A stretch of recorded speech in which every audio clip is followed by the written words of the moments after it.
So we're going to be doing this today. It's just a snowflake. You're going to be using some pipe cleaners and some beads. You can use a multiple pack. It might be a little bit cheaper than getting single colors, but it's a great project for your students, and it doesn't take too much time, and it works really well for finger dexterity. All right, so the first thing that you want to do is you want to take one of these pipe cleaners. And I just took mine, I got mine from Walmart. They were fairly inexpensive. I think I got a pack of 100 of them. But you just want to cut them in half. And then what I did was I took 3 of them once I cut them in half. And you can see this little mesh in the middle here. All that I did was I took, and let's actually fold this down for a second. I had them like this. I took my 3. And then I actually just pinched them at the bottom here, and I spun the top 3 times around. I just spun it as best as I could. If you don't have the manual dexterity for this, you can always grab a pair of pliers. You can do that. My hands did get pretty tired after doing these for the whole classroom, but they're doable. The students basically got them just like this, and they were tight enough as is that they weren't going to fall apart. So one of the first things that I had after I tightened them up was I had the students separate them just a little bit. So it already starts with that, little shape of a snowflake, just like that. So I had an assorted kit. Right now I've just got these green ones here at home. We were using these for a different project, but this will still look just as good. So once I've got this all spread out like this, you're just going to have your students pick some beads. Like I said, you can get a nice variety pack, but they're just going to take these beads and they're going to slide them on each one of these. I found that about if you do half of a pipe cleaner and after you turn them, it should take about 8 to get done.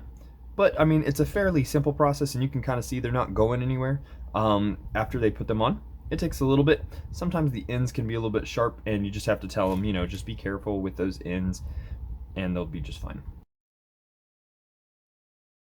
Once we've got to this point, I've got a little bit of room. I'm usually going to move this one up just a hair, and I want just enough on the end here. What I'm going to do to make this a little bit nicer, especially handling this, is I want to take and move this bead up just a tad, and I'm going to try folding it over.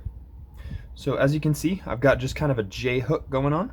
Now what I want to do is I actually want to take this end piece and I want to stick it in the second one down. So I basically want to have this one on that loop, and I want to put this end down here. Fantastic. All right, so you can see that just that last one is hooked around, and you can't see that end anymore. It's not going anywhere. These might have a little bit of wiggle room, but that's quite all right. So let's get the other ones done.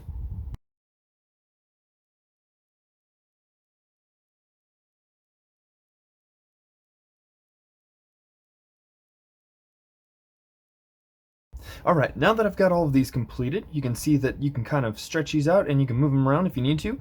They should work perfectly fine like that. If you want to do different colors, I'd suggest for these guys, you could do some whites, you could do some reds, you could do some whites, or you could do some blues. I've had plenty of students that did different patterns on them, which was great. I kind of gave them just a gambit, or the whole gambit, to run with and try out just whatever they wanted to. If you'd like to be able to hang this, one of the things I'd suggest is before finishing up the last bead, you can either run a string through it or a ribbon through it before you put it on the pipe cleaner. After you have it on the pipe cleaner, it makes it a little bit more challenging, but if you have a needle or something like that where you can work it through, that makes it a lot easier. But that's all there is to it.